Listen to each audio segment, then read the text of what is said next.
The morning sun glowed gently over the small village of Mera, casting golden light on the clay houses and fields of wheat that swayed softly in the breeze. It was a peaceful place, where people worked hard from dawn till dusk and took pride in their simple lives. Among them lived a young man named Ravi, a quiet, humble soul who was known for his honesty and hard work. Though he was poor, he never complained. He helped his neighbors when their oxen got sick, shared his little food with hungry children, and fixed broken fences without asking for reward. Everyone liked him, though most pitied him for his misfortunes. One hot afternoon, as Ravi rested beneath a neem tree after a long day in the fields, the sound of a drum echoed through the village square. The royal messenger had arrived. Curious villagers hurried to gather around, and Ravi joined them, wiping sweat from his brow.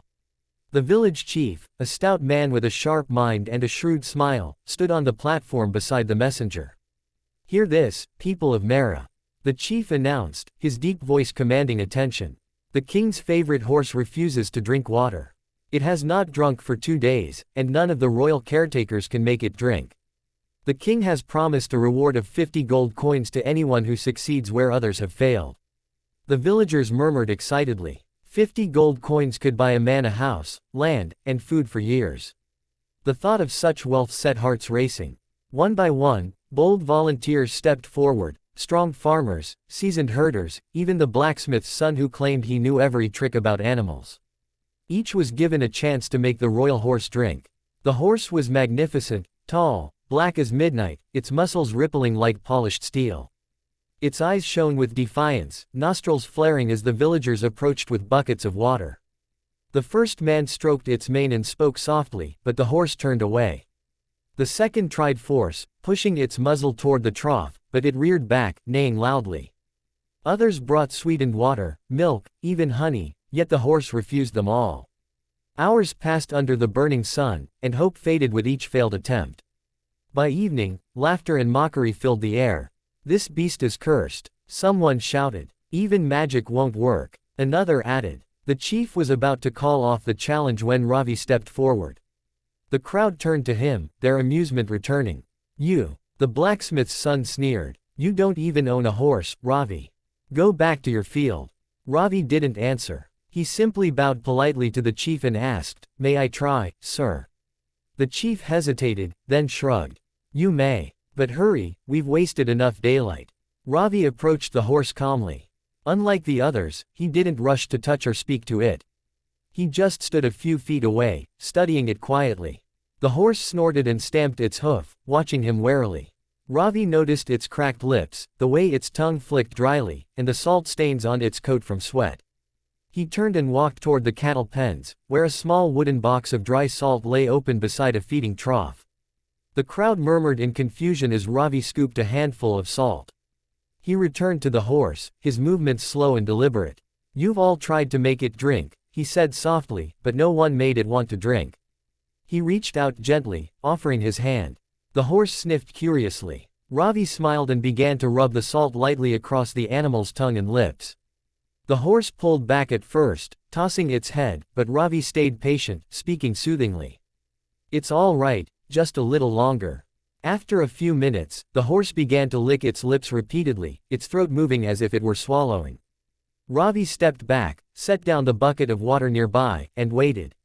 The air grew tense. Then, to everyone's astonishment, the horse lowered its head and began to drink, slowly at first, then eagerly, gulping down mouthful after mouthful. Gasps and cheers erupted from the crowd. The chief's eyes widened as he leaned forward, unable to believe what he saw. The royal messenger smiled in relief, nodding approvingly. The proud animal that had defied everyone now stood calmly beside Ravi, its thirst finally quenched. Ravi stepped aside, letting the horse finish. He looked at the chief and said with a modest grin, "Sometimes, you can't force someone, or something, to do what you want. You only need to help them want it themselves." The chief's stern face softened into admiration. "You've taught us a great truth today, young man," he said, reaching into the chest beside him and drawing out a small leather pouch. The coins inside jingled brightly as he handed them to Ravi. "Take these. You've earned every one of them." The villagers clapped and cheered.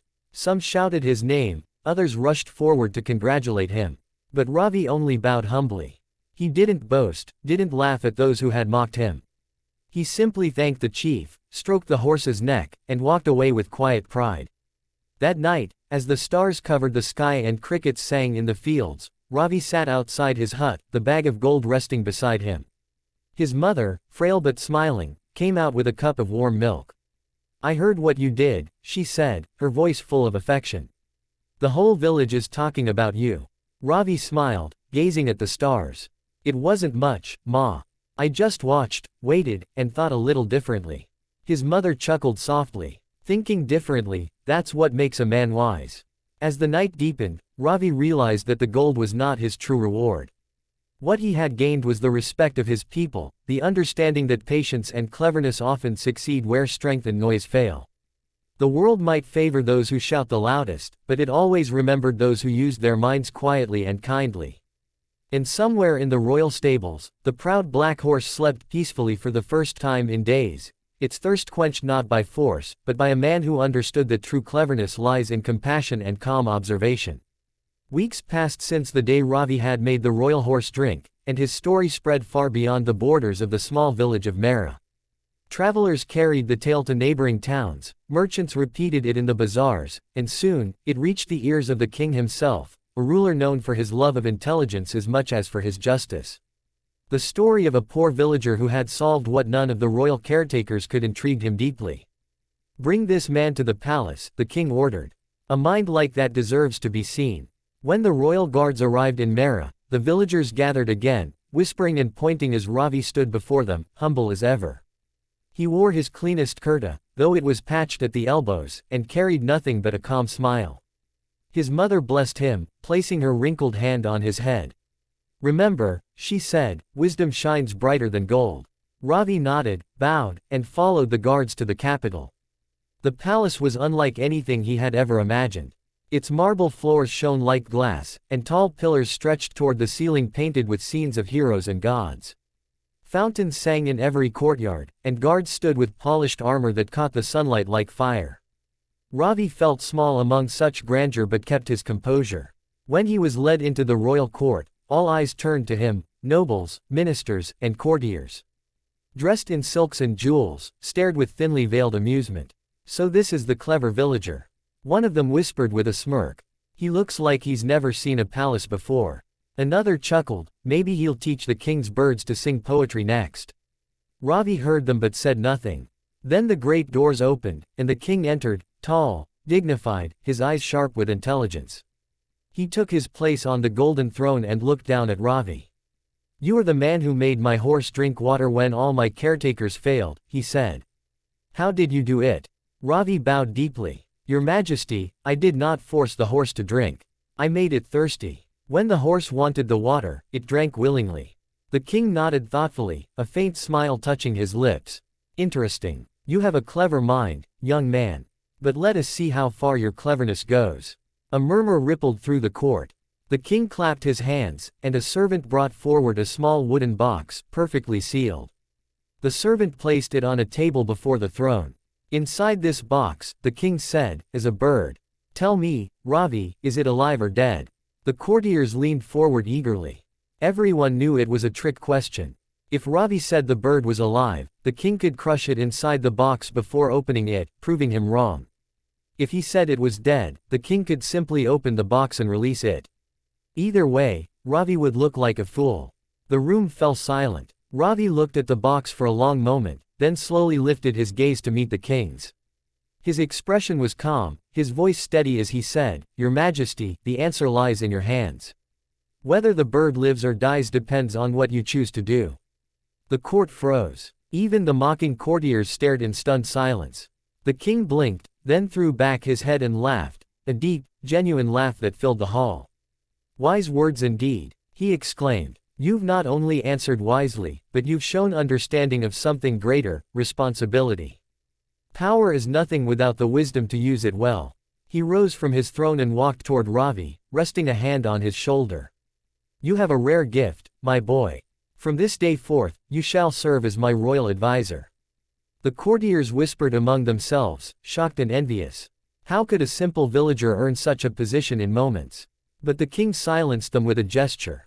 "True cleverness," he declared, "is not measured by wealth or birth, but but by clarity of mind and purity of heart.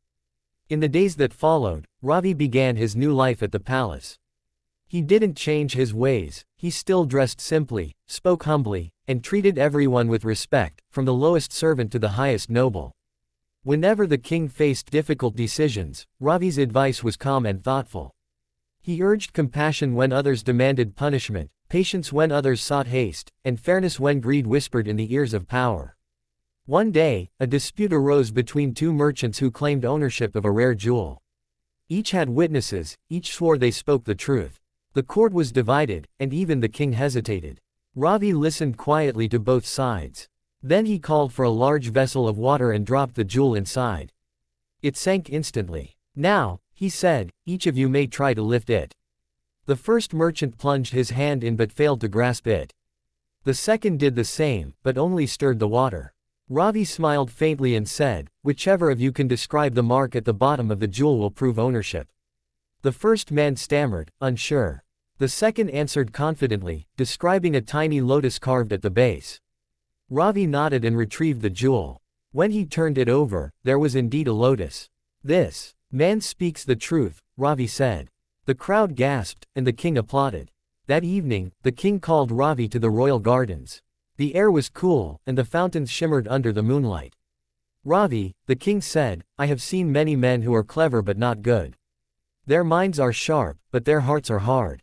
You are different. Tell me, what guides your wisdom?" Ravi bowed. "Your Majesty, my mother once told me that cleverness without kindness is like a lamp without oil. It may shine for a moment, but soon it burns out. I only try to think with both my head and my heart." The king smiled. "Then you are truly wise."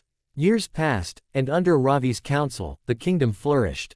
People spoke of the humble advisor who brought justice without pride, who solved problems with patience instead of power. His story became a lesson passed from father to son, mother to daughter, that cleverness alone is not greatness, it is cleverness joined with goodness that endures. And when Ravi returned to Mera many years later, no longer poor but still humble, the villagers welcomed him as one of their own. Standing beneath the same old neem tree, he told the children who gathered around him, "Remember, my friends, cleverness is not about winning every argument. It is about understanding every situation, and choosing what is right." They listened wide-eyed, and he smiled gently. "Because clever may win every time," he said, "but only the wise and kind win forever."